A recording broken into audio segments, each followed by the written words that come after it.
For 13 seasons, Mike Scioscia played the role of backstop for the Dodgers, winning 2 World Series and making 2 All-Star appearances as the team's primary catcher. This not to be outdone by winning a World Series as manager of the Angels. But as Jim Hill recently found out, Scioscia's blood still flows Dodger blue. Boys in Blue, sponsored by Jacoby and Myers. But he's going all the way. Scioscia tries to block the plate, but Charlton is coming after him. He did not go after the plate. I think Charlton just wanted a piece of it. Yeah, he did. I think this game's about playing it. I don't think it's about coaching it or managing it. The essence of our game is playing it. You being a professional athlete, you know the best days of your life was when you were playing, when you were out there and enjoying the sport and competing.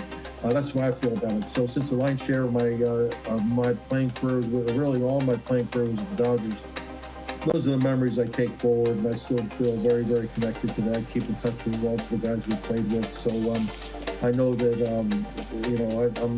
I'm very, very grateful that I had the opportunity to play in such a great organization and for such great people. What did it mean to you to be a Dodger? Because, when you talk about being a Dodger, that is a team that's known all over the world. Exactly. I think when I was first drafted by the Dodgers, obviously, it just brings you up to a little higher level, knowing you were drafted by a club that has such an incredible tradition that is known around the world. I think going down to spring training really as a teenager when I signed, and seeing the guys I mentioned, Sandy Koufax and Roy Campanella, all these legendary players, Carl Erskine, I talk about Don Newcomb, all these guys, Lou Johnson, I go on and on with all the guys that were down there. You got a feeling of what the Dodgers were about. You got a feeling of the tradition, and when you took the field, you were expected to play at a high level. And I remember the first time I played for the Dodgers in the big leagues against the San Francisco Giants up at Candlestick Park.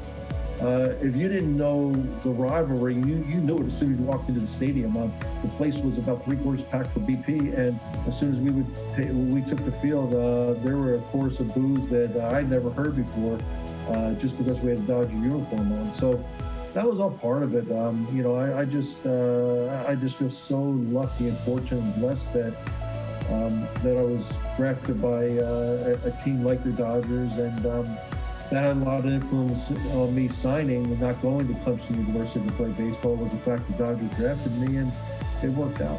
When people talk about the Dodgers and how successful the team has been over the years, you're one of the people that they bring up as one of the people that's responsible for this team having the great foundation, and in a lot of ways talking about you as a Dodger legend.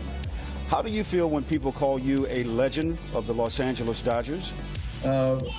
I don't think they know enough about the Dodgers to put me in that, in that category, Jim. We've seen the great Dodger legends. I mean, when you go back to, Roy Campanella and Gil Hodges and Carl Erskine and, Sandy Koufax, Don Drysdale. These are the Dodger legends. These are the Dodgers that really, put the whole organization on the map. Jackie Robinson, you go back to the 40s and winning pennants and then winning the World Championship in '55.